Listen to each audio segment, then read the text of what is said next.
Alright, this is Aaron Squire coming to you guys again. This week, it's episode 75. Tried my hardest to get a good guest on here, but unfortunately it seems to have coincided with PAX Prime, so that's fine. We're still going to press on with the show, and the prizes aren't going to change any, and in fact, we've got plenty of things to go over tonight. So tonight on Deck Me with the Squire, we're going to do the YouTube drawing from last week that I promised for an awesome Convocation pack, and as long as I get somebody in channel, we'll give away another Convocation pack after the show is over. We're going to talk about some of the news that's going on in the community. We got a VIP weekend this weekend, and stress tests and a couple of other things going on, and I think that's another reason why we're probably not going to get that many people in channel tonight, is because a lot of people are doing the VIP weekend right now. We got a 5 Shards tournament coming up pretty soon in about 2 weeks, and then we're going to go over a deck doctor where I'm going to talk about a couple of my ideas on what to do in the mirror match, and then also a aggro deck, which is going to, it's pretty much a deck we've seen before with the trolls, but I'm going to put a little spin on it and throw some elves in there, and we'll see if that works a little bit better for it. So hang on to your hats. This is episode 75. Let's see what we can do tonight. So let's see here. So first things first, here are all of the people that were on the YouTube that posted. So I'm just going to go ahead, and I've got a D8 here. I'm just going to go ahead and roll that, and we're going to see who wins. I'm going to write this down. They all gave me their in-game names. There's about 8 of them, so this is the person that's going to get a Convocation pack, so that's going to be fun, right? So let's see. Okay, so it looks like it is going to be number 8.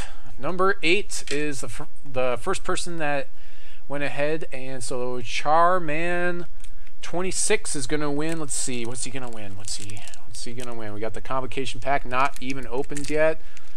Charman 26, I'm gonna go ahead and send him a code privately with his through the in-game mail. I might hook some other people up. I mean, it is episode 75, so I might hook up some of the other people with a set 2 pack or something, or maybe something like that.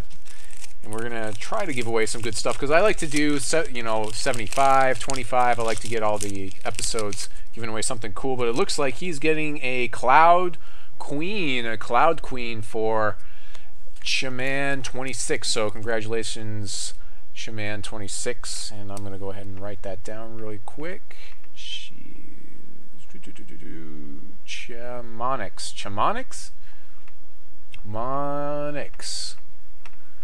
Yeah, old school randomizer. I actually had like a diorama set up, and in fact, I'm going to talk about that real quick before we segue. I actually picked up some Relic Knights. I'm trying to become a representative for Soda Pop Miniatures, and so I picked up some Relic Knights this past week, and so I want to get some better stuff going on in here. Like, I've got some of my these are old Citadel Warhammer miniatures, and unfortunately, honestly, with some of the changes to Warhammer and them moving to Age of Sigmar, I'd rather play at 9th Age if I was going to play at all, and I'm not too happy with it, and so I think that it's about time that I kind of just moved on from that, but that's a separate issue. So let's talk about some of the Hex TCG news. Let's move on to some of that stuff. So they go through an extensive review on exactly how copies work during this review. Hello, Sir Grum. I'd like to just make sure I give you a shout out as you showed up on the show when you didn't necessarily have to. I understand it's a Saturday night, lots of things happening along, plenty of other places you could be, so I appreciate you stopping by. But yeah, they talk about the replicas, and we kind of saw this before. Some of this stuff isn't exactly working like it's supposed to. I know that, for instance, they say Periwinkle is supposed to be making like a copy of Heart of the Wrathwood, and it's supposed to make it 10/10, but then it's supposed to check for your resources, so to make it a 20/20 if you had 10 resources, that sort of thing. He's also not adding gems and doing a lot of other things, so that's, I guess, a specific issue with Periwinkle. I've also had some personal issues with Periwinkle when he copies my Rootfather. He'll just randomly give him new gems. Like, no matter what gems I have in there, at least they stay on Shard with me, like where it's, if I'm in Wild and Ruby, which is typically what everyone is, like those will be the gems that I get randomly. But they go through an extensive detailed analysis. I know that there have been some complaints. I've been listening to the Threshold podcast a little bit more, and how I heard that what's his name on there, Oh, great, it's gonna kill me. But anyways, the host Matt, yeah, that's right, Matt was talking about how we haven't got a rule book yet for Hex, and exactly how they want things to work, and so sometimes some things like making replicas can be very ambiguous. So this is a very good read. I suggest you guys go through it. I didn't see anything that was crazy out of the ordinary that I thought that I needed to bring up, so I'm just going to kind of press on. But if you want to know exactly how things are intended to work with replicas, check out this week's update on the Hex TCG news on the main Hex website at hextcg.com. Moving on, we've got the stress test tournament next Saturday. So I thought it actually happened already today because I've been so frazzled this past week, being on nights and having to do a lot of other things, which, by the way, we will be moving Declan Squire back to Fridays next week. Hooray! So back to the normal times and the normal day. I'll be moving back to a day shift next week, so I'm pretty excited about that, and so are all the kids. They'll be able to get their stories during the week, and so it's a win-win for everyone. But anyways, stress test tournament next week on the real servers, so make sure it is that you are getting out for that. A lot of times what happened with these in the past is if you crash the server and we didn't get to play, usually you got something like a ticket to play in tournaments later, or they may give out booster packs or something like that. So make sure you come out and check that out. They're really trying to push the servers, and even if, just so you're aware, even if we crash the servers, it's still useful data for them, so don't feel like, you know, you came out there and it was for nothing. Next, we've got the VIP weekend, which was this weekend. Unfortunately, I haven't actually gotten a chance to do it yet. I did do a draft this morning, so I'm going to try to do my VIP tomorrow, but if not, it's not such a big deal because it rolls over to the next VIP weekend, right? So, you know, if you haven't done your VIP, then make sure you're getting out and doing that. I'm actually especially excited to try to get my, start working on getting my playset of Carnasaurus, because I've been using that extensively in my Wild Ruby ramp deck. So make sure you're getting out and checking out the VIP weekend if you have VIP. Moving on, we've got, I mentioned this briefly, but we've got the 5 Shards Season 2 Sapphire Cup sponsored by Dragonborn coming up in 2 weeks.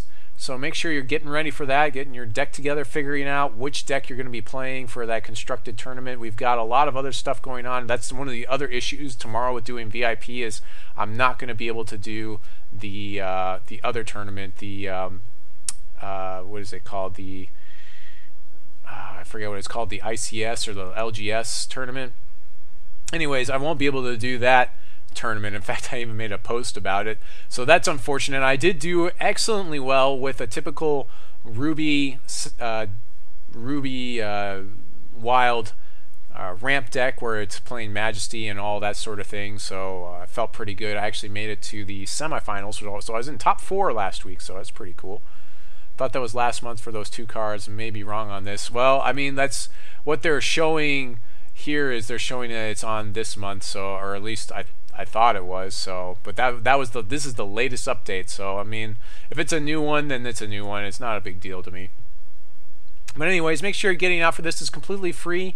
Dragonborn is basically the oldest guild right now in Hex, and the fact is we really technically don't really have guilds, so it's more like just a group of people. Going back in time when everybody was trying to jump on like getting guilds together and stuff like that, I actually remember trying to throw together a guild myself. I don't know if any of you remember that, but it still actually has a forum on Reddit that has never been used.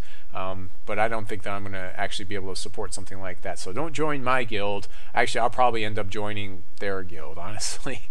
That's probably what's going to happen. And some of the prizes, we've got some pretty nice prizes. We got the Cloud King sleeve. We got the Duplicitous Duke AAs that people that are going to be giving away at this tournament. So yeah, make sure to stop on out, and do your best to see if you can break the meta.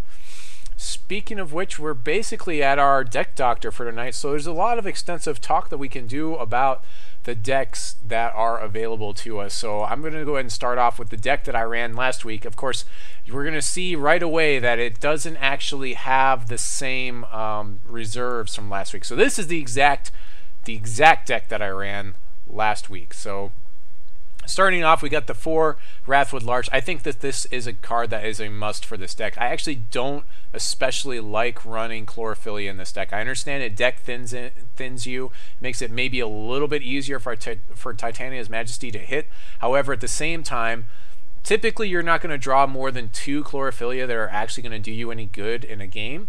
And so the reason why I like Larch better is because it's actually a target for Titania's Majesty. And you're going to notice that as being my theme throughout this, basically this deck construction, this deck build that I went through. I wanted to make sure to minimize the non-troop cards in the deck as much as possible to make sure that my Titania's Majesty was going to hit something at least and get me value. Because if it completely whiffs, then you know, it kind of, at least at the very minimum, it feels pretty bad. And but you know, I definitely want to progress my board state with Titania's. I'm only running 2 Walking Calamities. However, I've thought about upping this to 3. I did have a game last week where I actually sat on 2 Walking Calamities for basically the entire game, and that felt really bad. And I was like, well, at least I don't have a third one to draw.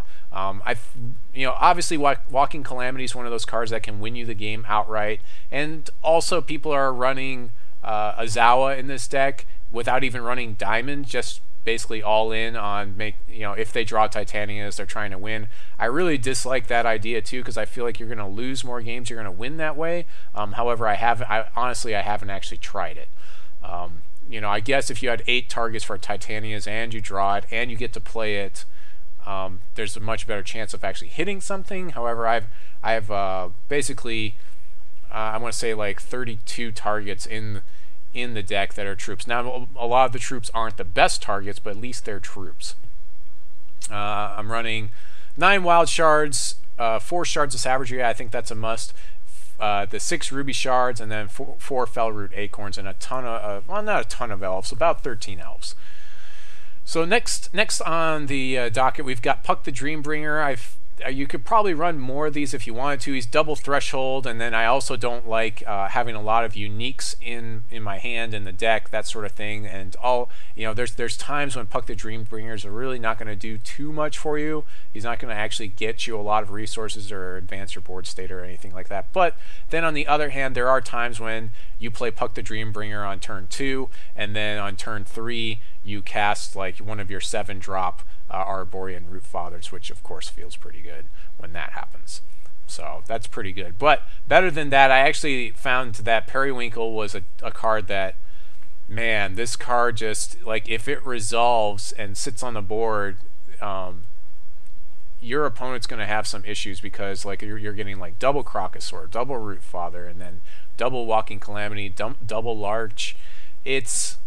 I think that this is one of the reasons why this deck is going to be so good. Like, all those other cards are really good by themselves, but they can be handled. But when you have to handle 2 of them, like, that really changes the math on the situation quite heavily. It's going for only $1 right now, so I mean, I would suggest picking these up if you haven't already. At first I thought it was a buff for the deck, and it felt like something, oh, maybe a 2 of or a 1 of, because again, it's got that unique thing. But just because it gives you so much card advantage, like, yeah, like doubling those, double Titanias is kind of a big deal, and then double like an Eye of Creation. Like this, when you have Periwinkle in play and you have to Eye of Creation for 3, you're basically Eye of Creation for 6, which is way better than just playing, like, you know, looking at 3 cards. You know, that's basically Eye of Creation turns into Titanias at that point in time, as long as you have Periwinkle in play. And even better than that, when you have Periwinkle in play and you can Eye of Creation for like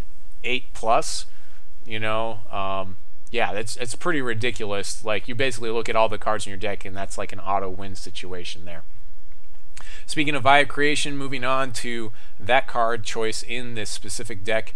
Eye of Creation is, I think, like, originally when I was running this deck, I called it Elf Ball, and I only ran 2 Titanias, and I ran a lot more mana acceleration, or not mana, but resource acceleration, and it was pretty good. The biggest issue with Eye of Creation is the same issue with Crocosaur, which is the triple wild threshold. So playing Eye of Creation in here, it felt like, you know, maybe I should just scale it back to a 2 of. It's one, you know, Eye of Creation, of course, doesn't hit Titania, so it makes things a little bit more clunky, but I felt like 6 cards that look at a lot of cards in my deck and just play them outright is pretty good. I may want to up these maybe later, the Eye of Creation, but I'm not sure exactly if I should be doing that or not right now. I'd have to play around with it quite a little bit. Another nice little combo in the deck that I especially found to be very, very good, especially in the aggro matchup, is the Carnasaurus Crocosaur combo. So Carnasaurus gets a little bit clunky when you're trying to play him on turn 2. Originally, this slot I had put the elf that's it's a 1/2. I believe it's Elvish Lyricist. It's a 1/2 and it gives you a resource every turn. And that was okay because it was an elf. It helped me play my Felroot Acorn, which is the main reason why I'm playing a lot of elves in here to begin with. But Carnasaurus removal for my opponent's Periwinkle or for their, you know, any X2 that they have is really, really not to be trifled with. And in some situations, you know, you're not going to be able to actually do very much with it. Against the mirror match, basically your only targets are Puck the Dreambringer and Periwinkle, but that can be a big deal when you're taking down a Periwinkle, especially. Crocosaur, sometimes, once in a while, he sits in your hand because you don't make it to those 3 wild thresholds, so that's like the biggest issue with Crocosaur. I did have somebody that said to me, like when I was playing the deck, they said, you know, you only have like, they said, like, how many targets do you have? Like 2, because they only counted like Walking Calamity. I was like, no, not really. Like, as far as good targets, honestly, I see Walking Calamity, Wrathwood Larch, Crocosaur, and Arborean Rootfather all as viable, decently, reasonably good targets. Like, even the Larch, you don't look at it and you're just like, it's just a 4/6 body, but, you know, 6 toughness is difficult to deal with. Your Crocosaur can't kill it outright. They're your opponent's Crocosaur. It's dealing that 4 damage when it comes into play. Of course, I have Titania's Majesty sharded with damage, direct damage to the face when I'm playing it off of a troop, and that's pretty much how I do that. Moving on, we've got Ashwood Soloist, and I know a lot of people are hating on the Ashwood Soloist lately, and in some situations it gets a little bit clunky because you have to swing into your opponent, let your Ashwood Soloist die so that way you can get that 1 resource, but it's also somewhat aggressive as I can basically swing my Ashwood Soloist and still gain a resource in the same turn, which we're actually going to see in another deck that I'm going to talk about after we're done with this one. So Ashwood Soloist I found to be pretty good for me, especially because I really wanted to run a playset of Felroot Acorn. I think if you were going to run the Howling Brave instead of Ashwood Soloist, it would make it much, much harder to run a Felroot Acorn, a playset of Felroot Acorn, but I could be wrong about that. There are times when Felroot Acorn doesn't really get you very much. Next we've got the Arborean Rootfather, and I had these sharded with basically the one where it makes rhinos and then Spellshield. And that I found, I felt like that was a really good way to go for having to deal with the blood matchup. Arborean Rootfather is a must-for of in this deck. Like, however you decide to shard them, like you could go with the speed, the typical speed, and like, I don't know, something else, some other combination. The only issue with Arborean Rootfather in this deck is the problems with Periwinkle, because once in a while, or like most of the time, honestly, what will happen is if you Periwinkle an Arborean Rootfather, or actually it's also Titania's Majesty has an issue with it too.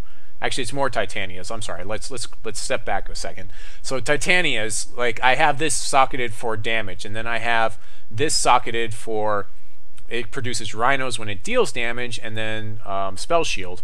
So the idea is I hit Arborean Rootfather with Titania's, and then I get a rhino plus I deal 8 points of damage to my opponent's face, which I think is very relevant. Plus the fact that if this doesn't stick in my hand, like if I have Arborean Rootfather in my hand at the beginning of the game, the hand can still be playable even if I only have 2 resources, because I can cycle those Rootfathers, and it makes it much, much easier to hit with Titania's or with Eye of Creation because he's back in the deck. There have been times when it is that I've cycled Arborean Rootfather and then had him, you know, obviously show right back up into my hands, and I have the 5 resources in the following turn because this deck is designed to play 5 resources. Speaking of resources, let's move on to the Ageless Troubadour. Oh, I guess I should talk about one last thing. So the issue is a lot of times when you Titanias a Rootfather, it will replace all of his gems. Like sometimes it gives you 2 gems and one of them will be damage and one will be something else random, and then sometimes it actually keeps it. Like the first time it seems to always screw it up, and then the second time it seems to keep the Spellshield and the Rhinos for me. But eventually they'll fix it, and he'll be even better than he was. There have been times when I've had like Ashwood Soloist and a Carnasaurus in play, played Arborean Rootfather, and it changed his gems to like buff my troops like off of a Titania's, and so like I'll make like a 9/9 Ashwood Soloist and a Carnasaurus, and then swing away and deal 11 damage in one turn. And I think that's actually one of my games. I won the game that way, which felt a little dirty because I didn't actually gem Arborean Rootfather that way. But yeah, probably one of the worst things that can happen is if you happen to get the gem where it's like discard your hand and draw 3. Like that can be a bad situation to be in some instances. In other instances, like obviously if you're out of cards in your hand, it's not so bad. Last things on here is the Ageless Troubadour. Now, when I looked at some of the deck lists where other people were playing Ageless Troubadour, they're playing like 3. This card just feels so ridiculous to me because, you know, you're basically playing it on your 3rd resource, or maybe on turn 2 if you have an Ashwood Soloist swinging in on your 1st turn. And if you happen to have 2 of them in hand, they produce 4 resources by themselves. So let's just say all we have is 2 Ageless Troubadours and then 3 resources. That's 7 resources that we can play. That's a Rootfather. You know, I mean, that just seems really good to me. It's less so a Crocosaur because a lot of times if you have the 7 resources, you probably won't have the 3 threshold to play the Crocosaur, so that's a little bit clunky. But Ageless Troubadour, I feel like is a must. At least a 3 of. I like playing 4 of the Ageless Troubadour. My low end, I have a lot of support troops in here, which gives me more things to like Titania's for and more things that I have creation for, and the deck has been running fairly well, fairly consistent, as we saw last week. The deck that I actually lost to was another Titania's deck, but it felt like it was basically like, you know, who coin flipped better. And like I actually played in the last game, the 3rd game, I actually played 2 Titanias and hit no troops in 2 before it is that my opponent eventually beat me. So some of the things is that I feel like he cited in that were very good. So let's talk about some of what we can do if you're playing the Titanias. You basically have to be ready for the mirror match because it's going to happen at some point in time, and these are some ideas that I had. So I have Wrathwood Mastermoss. I still feel is pretty good for the deck. I just don't like main decking him, and the big reason is he doesn't cost 5, so I can't copy him with like Periwinkle or do a lot of other things, cool stuff like that. But he's still really good against the mono blood matchup, and if you happen to Titanias into him, he basically becomes mostly indestructible because as soon as your opponent like sweeps you out, the 2/2 comes into play that deals damage to your opponent's face and turns right back into Wrathwood Mastermoss, which is pretty cool. But it's not cool enough for me to want to play any of them in the main deck, which may sound a little bit weird to some of you. Another one that I feel like I tried in the main deck, and I feel like this is more of a reserves cards, was Syyn, the Etherdrake, the Nomad. I saw some people were playing this guy, and yeah, he's pretty cool. Swings in, he makes stuff. It just felt like it was a little bit slow for what I needed to do, and if the board state was somewhere where like I felt like I was going to get killed in the next turn, I can't even swing in with him, so he just didn't feel like he was proactive enough. He's pretty good in the mirror match because he does pass what they call the Crocosaur test, where he doesn't get killed by Crocosaur, and you know, most of the stuff in the deck doesn't fly, so you don't have to deal with that stuff as well. So that felt, yeah, I mean, pretty good. Another card I had in the reserves was the Succulent Cluckodon. I was playing 3 of these, and there's one match in particular where my opponent was basically playing a bunch of the new Thunder Field cycle troops that are the Coyotals, and he was playing a lot of direct damage, and he burned me out on game 2, I want to say. Yeah, game 2. Or maybe it was game 1. No, maybe it was just game 1. He burned me out. But I cited these things in, and that really helped. And of course, we've also seen a lot of resurgence in some of these 1-drop decks where people are playing what's his name, Quash. I forget what his full name is, but basically he's a 0/1 that gives all your guys front end as he swings. So I feel like Succulent Cluckodon is a great answer to that deck.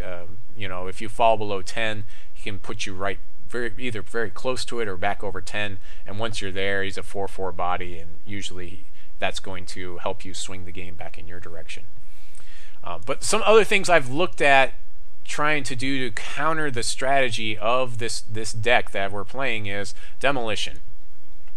So Demolition, we're playing against a ramp deck. That's the issue, because like most of the stuff in the deck, like at least, you know, maybe a third of the deck is trying to produce more resources. But there are times when your opponent may go on 2 or 3 resources and think that they're okay, and if you can hold them up for a turn with Demolition, or if you can double Demolition them, that might be the game for them. Because if they're basically sitting at 4 resources with their champion power, if they're sitting at 3 or less, basically, you're in a pretty good board state. Especially last week, I really kind of wish I had these. I had another card in my reserves, which was a really bad choice. It was basically a card that if I played it, I had to target my own troop, and then there was basically all the troops of that same type were uncounterable. So like you couldn't use counter magic or any type of counter spell against them when they came into play, and that was a horrible choice last weekend. But Demolition, I feel like, is a card that is at least worth trying in the mirror match, and if you draw it, especially because I have the elf where I can play it on turn 2, it could be really detrimental to my enemy. Moving on, we've got Eternal Guardian. My opponent played this against me, and although I don't especially like him because he's very targetable with your Crocosaurs, I just didn't draw Crocosaur to deal with him. He does have flight. A lot of the stuff in the deck doesn't have flight, so you really can't stop him from dealing damage. He does stop the basically everything you have to worry about in the deck, which is mostly damage. I mean, if we go back to the deck, like the biggest thing that people worry about is like Titania's Majesty into like Walking Calamity, or Titania's Majesty into the wolf Ozawa, right? Like those are the two biggest issues. But when you've got this guy in play, it just says damage would be dealt to you or other troops who control you, just prevent it. So, you know, he stops both of those things cold. So maybe Eternal Guardian is one of those things that I should be running 2 or 3 of, just because of the mirror match. Another thing I considered doing was swapping the gem and Titanias to Spellshield, so that way if I happen to basically use Titanias and get an Eternal Guardian, it'd be spell shielded, which would make it completely immune to it'd be completely immune to Crocosaur, and in that case, like, that's basically like sweep time for my opponent unless they draw their own Eternal Guardian, and then our Eternal Guardians just stare at each other for the rest of the game, and it's whoever draws out first. So in that case, in that kind of a situation, you almost don't want to play your your not Chlorophilia, but Eye of Creation. So that's just, you know, kind of like a move counter move type of thing. Speaking of move counter move, we've got Eternal Sage is another one. You can barely see like the text on this guy. Let's see if I can hover over it, maybe it'll tell me what the text is. Okay, so let's look at the text. So for us, we're only looking at the Ruby and the Wild, so we can give something +3/+3, and then we also can do Ruby. This deals 1 damage to all opposing troops. So if you had multiple Eternal Sages in play, you could, if you had 4 of them in play, you could kill an Eternal Guardian, even if it was spell shielded. So maybe, I guess that's the answer to that. The other thing about Eternal Sage that they're trying to use it for is you play it, and then your opponent, it basically sweeps out all the X1s from your opponent's field, and that's pretty cool, but it's probably not honestly that great. Every time I saw this guy last weekend, I was like, well, I guess I could Crocosaur it, I mean, if I really wanted to, but I don't even know if I really want to. It doesn't seem like it's doing that much. I mean, I guess it could kill all my little guys, and that's kind of a big deal when I'm playing so many for my deck. But for other ramp decks that are running chlorophylla and things like that. Maybe it's not as good. I don't know. I'm really not sold on the Eternal Sage being in this deck. I'm more on the stage of like, hey, we should probably be playing probably 3 Eternal Guardians just because of the mirror match.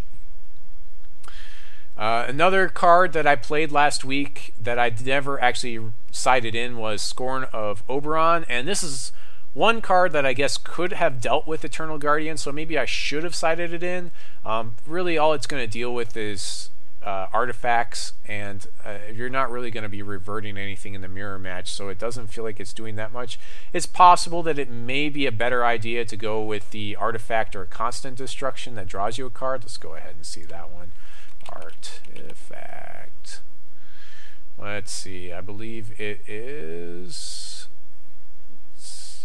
Return to Soil. May be actually better in the current meta just because you're going to have no problems playing it, and it draws you a card. I mean, that seems really good compared to the other one. The other one's maybe more versatile than this one, but the draw a card on the Return to Soil may make it better in the mirror matchup. So yeah, there you go. So like in the mirror match right now, what I'm looking at is probably siding in like the 2 Eternal Guardians and the 4 Demolition right now, and maybe Syyn. So I mean, that's a lot of cards to side in. Let's see what could we side out in the mirror match that would, you know, be okay to side out. It's really hard to take a good look at this and try to figure out exactly what to side out. Maybe one Eye of Creation, like some Carnasaurus, maybe, but I feel like I need them in there. Maybe Troubadours. Yeah, I mean, I don't even know what I would exactly side out at this point, quite honestly. Maybe Puck the Dreambringer. Yeah. I mean, Titania's, by siding in, that's the other issue here that I'm looking at, is siding in Demolition is going to make your Titanias a little bit worse. And same goes for Scorn of Oberon. And right now, we just don't have any troops that come into play and destroy a target resource or remove target resource from play. So if we had something like that, then that would be an automatic, yeah, duh. That card goes in the deck. In fact, that card might be so good it would get main decked. If it actually was, you know, maybe if it cost 5 or something, it came into play and removed a resource, that could be pretty good, I suppose. So yeah, that's the deck. If you have any comments or anything that you want to, you know, say, hey, Squire, I'm not sure if that's the right direction to go, or give me your ideas on what you would do with this deck in order to get it ready for the mirror match, because you're definitely going to have to get ready for that. In fact, like, I do have to figure out one of the other things you need to look at, and one of the things you should be prepared to do, which is what I do to prepare for tournaments, is figure out all the typical matchups that you're going to see and do the pre-siding. Figure out what needs to come out of your main deck and what's going to go in from your reserves, and that will help you speed up how fast you side in cards and make a lot less mistakes, because you already know what kind of cards need to kind of go in your deck. There's a chance maybe I need to run like less Wrathwood Mastermoss or something like that. I did look at the Dwarf Robot to give you 2 Demolition. The problem is, by the time you play that, we really need to play Demolition on turn 2. Because we need to keep our opponent off 5. If we play the Dwarf with the 2 Demolitions, yeah, it's pretty cool and it's cute, and I might consider playing one of them, but at the same time, it just feels like if by the time I play that, my opponents had their chance at playing a big fat drop or a Titania's, and it's not really that relevant. So I did look at that Dwarf quite seriously, but I felt like, yeah, it wasn't quite up to snuff, quite up to par there. So let's talk about another exciting deck. A lot of people in the last season were complaining about true aggro, true dual color, dual shard aggro. And so here's one that I threw together this last week, again, trying to deal with the Titanias while being pretty good in the metagame. And so this one actually features Demolition. So we just talked about how Demolition could be an amazing card, especially in this matchup, if you can keep your opponent at 3 resources or less with Demolition. There's a chance you could even, you know, Soloist on turn 1, Demolition on turn 2. I mean, that seems like a pretty devastating play for a lot of decks. So that was what I started out with this deck, and I said to myself, okay, so I have these 2 cards, and I can also play a playset of Felroot Acorn, which makes the deck more consistent. Now here's the one thing I think I'm starting to back off from, is actually Shard of Savagery. Maybe we should be going down to like 2 of these, and then go up 1 on the Ruby Shard, because we really want to play things on turn 1. We really do. And some of the other cards in here are going to show you that. We're only running 21 shards in this deck, and I feel like it's pretty good, but I'm not sure exactly where I want to go. There's a lot of different things we need to think about when we're looking at this deck. The champion we went with was Urgnok. You could go with some of the other champions. You could go with your typical Poke the Conflagrator, or some of the other things, but I felt like this guy was pretty awesome for the deck because he allows me to build into Swift Strike and just kind of like focus a lot of energy on Swift Strike in the deck, or even some of the other cards in the deck, and I felt like there's a lot of synergy with this guy and some of these other cards. So let's talk about some of the card choices here. So Gas Troll is an obvious one that we saw in Season 1. I saw someone that, I can't take full credit for this deck because I've seen this deck before. So if this is your deck that you threw together in Season 1 and you did a video up on it, I would love to hear from you and some of your ideas.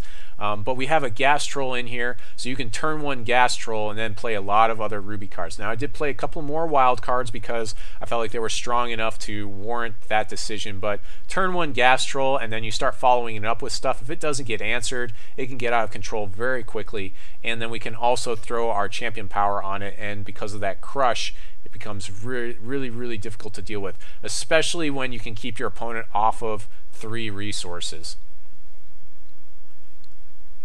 See, do you have any card that need 3 of the same threshold? If not, then Savagery may be taken less. Yeah, I don't, honestly, and so like, yeah, the biggest thing is there's quite a few double thresholds, so that's another thing. There's quite a few choices I think I need to maybe swap around a little bit here. Next we've got the Pack Raptors, and this one originally was what was it? What's his name? Let's see, I've got a bunch of cards in the reserves as far as cards that I had tried. No, let's see, I'm trying to remember what the guy's name is. It's an orc, and he only costs 1. Yeah, it's this guy. So originally I had Unmerciful Tormentor in the deck. I really love this card, I really do. And with 21 shards in the deck, you would think that this guy would just be fine.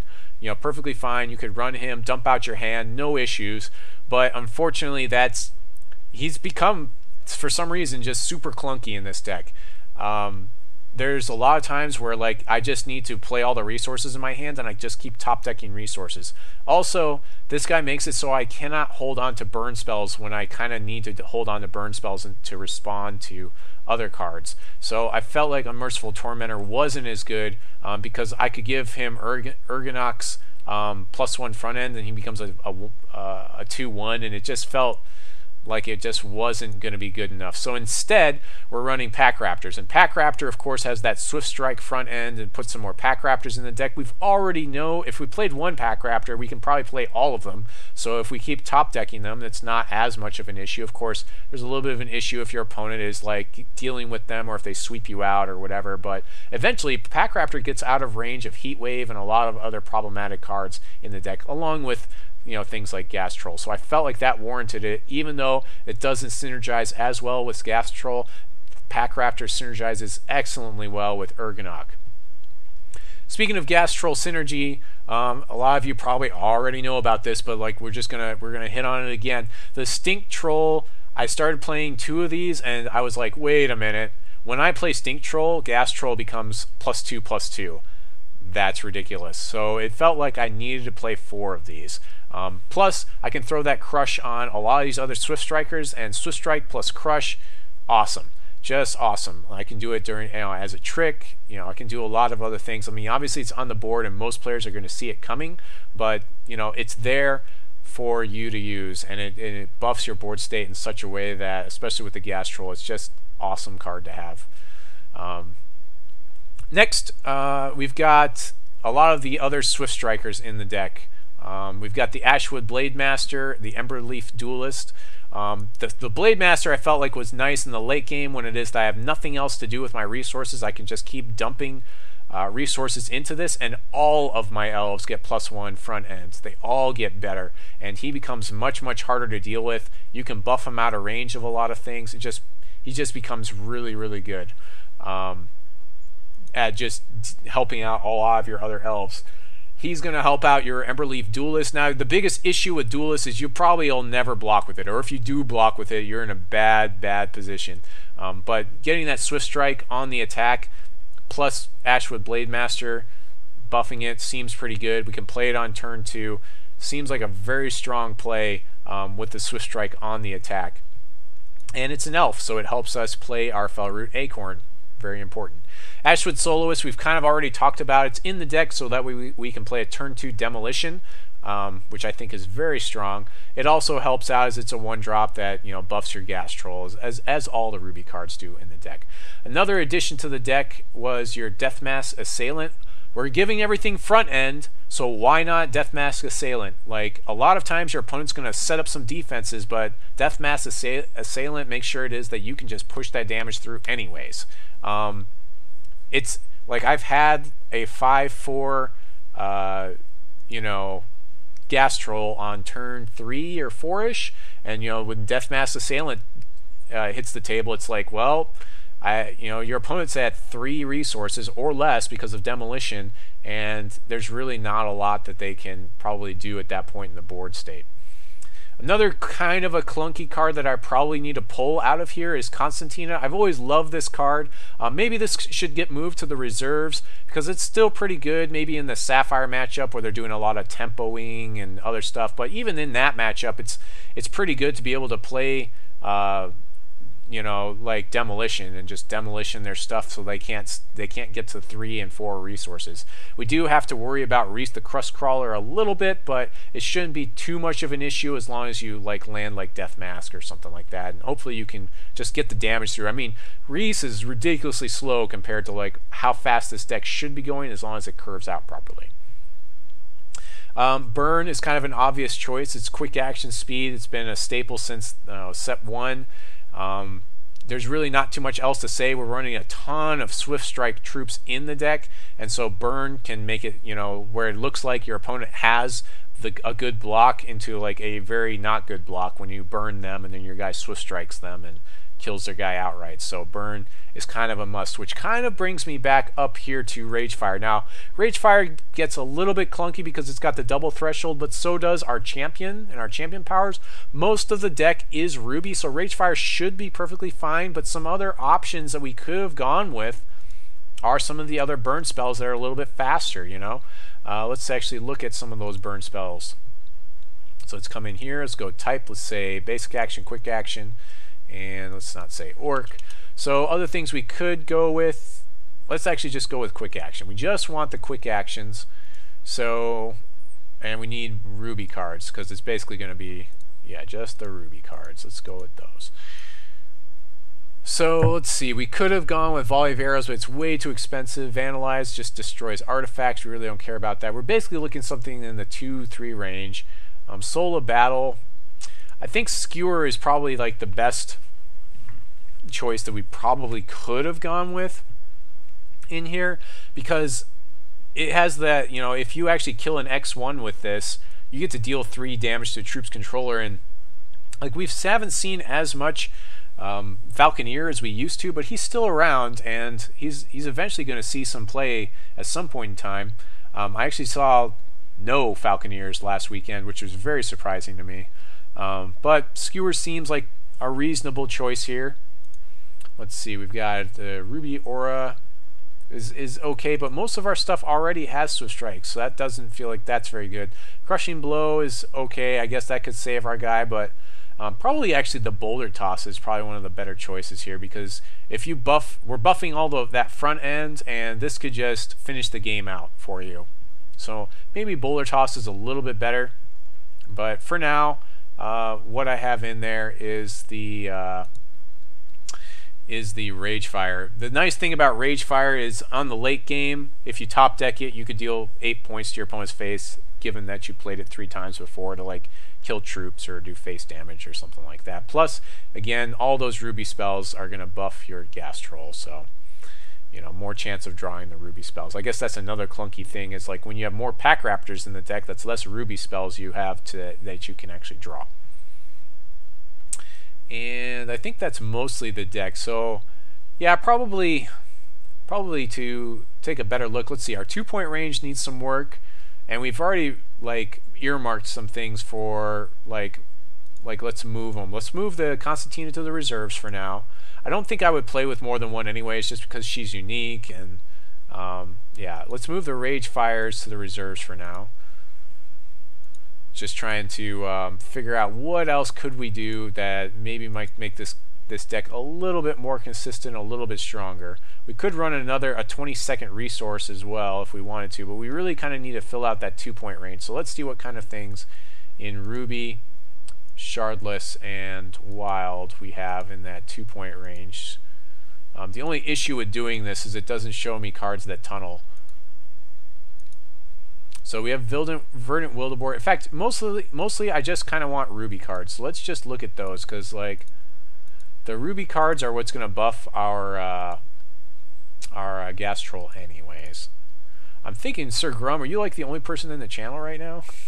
Because if you are, pretty good chances, pretty good odds you're gonna win it here. Plan C could be an option, but we don't have a lot of resources to begin with. Minotaur Mercenary is kind of risky, but you know, I might try it. Maniacal Entrepreneur might actually be a reasonable choice. Another one is Highlands Black Belt. I haven't spent a lot of time with Highlands Black Belt, but maybe that's what we should be running in this slot, honestly.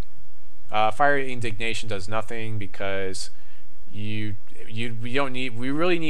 need removal that actually can go to the face, for one, and two, we obviously have no 5-drops. Fisher Smith's another fun one. I like Fisher Smith in this deck in that versus that Ruby Wild matchup.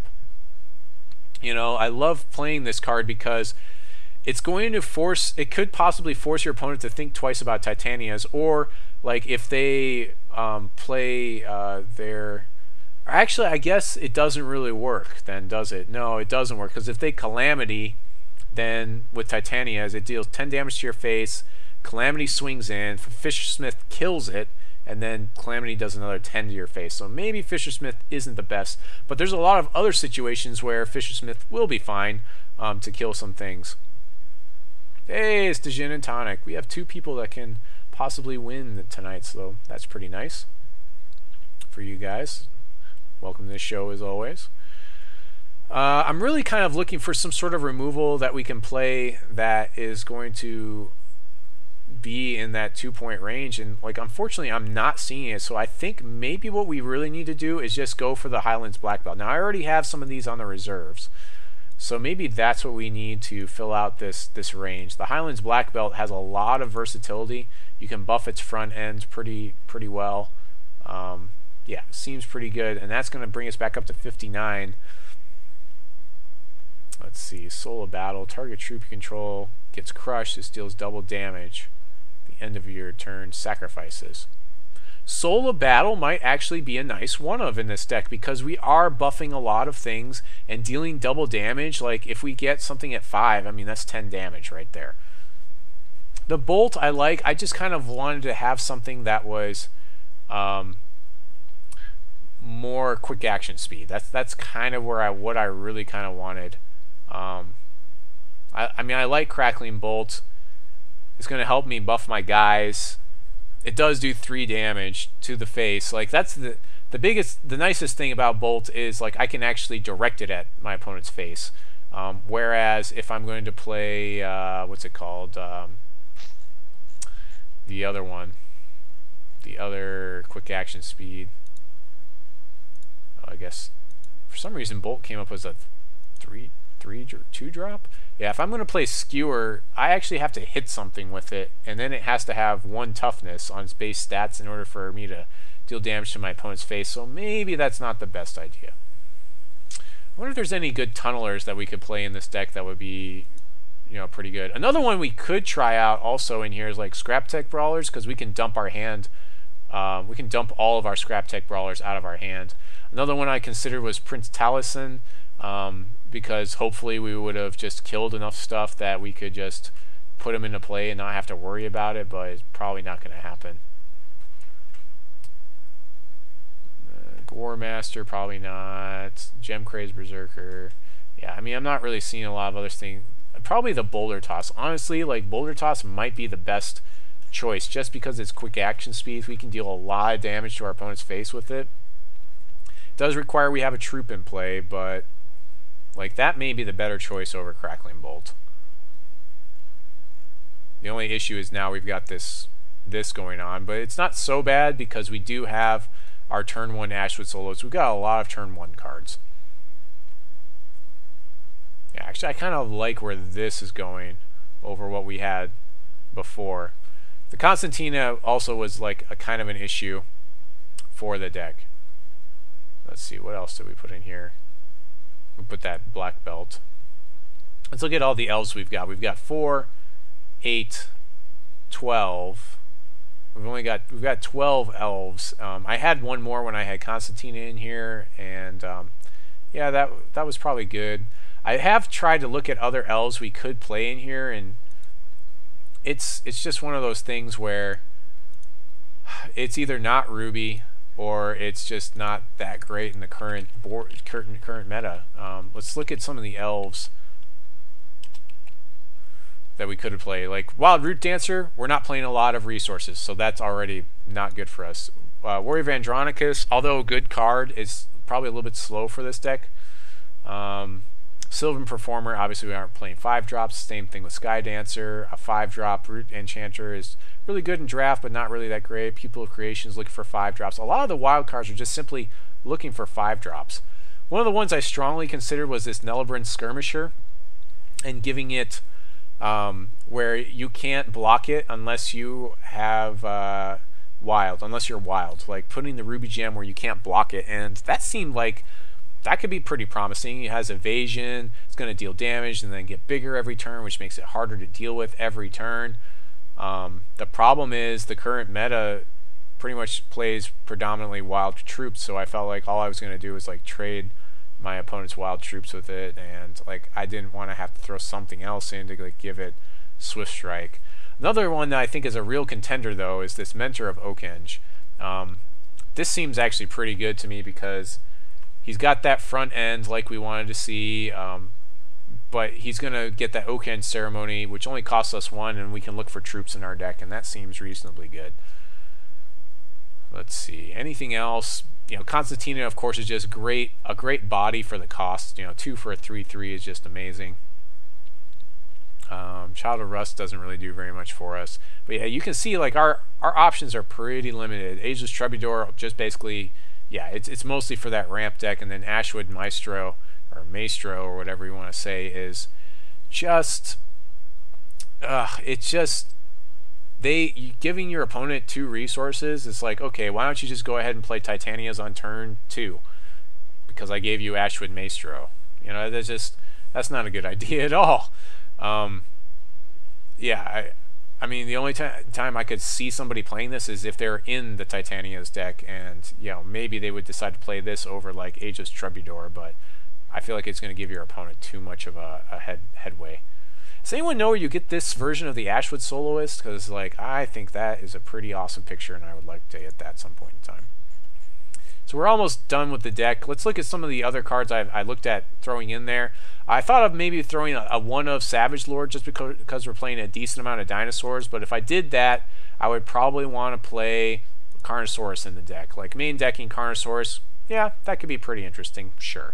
But that may make me want to not play as much of the what's it called? The trolls. Yeah, the trolls probably don't really work as well with those guys. It's going to feel really bad.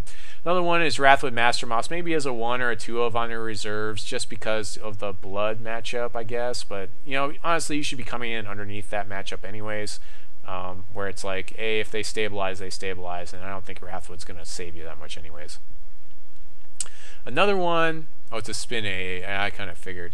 Another one is your Quash Ridge Tusker. And a lot of people have been talking about the Tusker deck, and I think I looked at something. I looked at the one where it was Shift Tusker, And I tried this guy in this deck, and it just felt underwhelming. It always felt like I was just like swinging away with him and then just trading, and it wasn't buffing my board state well enough. I mean, you may have a different opinion than I do, but I like to have things be survivable. And with our champion power, I want to basically throw it on there and get some value, which it felt like Swift Strike was quite a little bit better for me. We talked about Nelebrand Skirmisher already. Rhythmic Spiritualist is another one that I love the body on this. I feel like playing this plus Constantina, like there's a deck out there that wants to do that just because like they're just very efficient. A 3/4 body.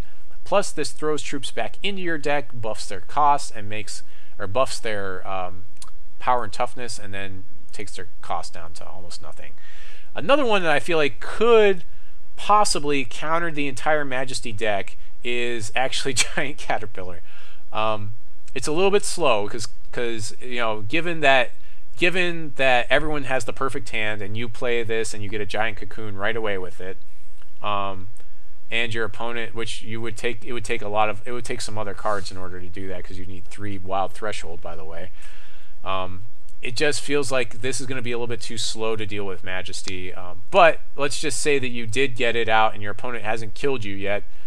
I mean, it's going to turn into this giant butterfly, which is going to fly over all your opponent's stuff and make it so they can't attack, which means they can Majesty you and then deal 10 damage to your face, but then they just can't attack with that, whatever it is. Doesn't matter what it is. They just can't attack with it. So giant butterfly may be something that you could try if you're running this sort of a deck to stop Majesty in some ways.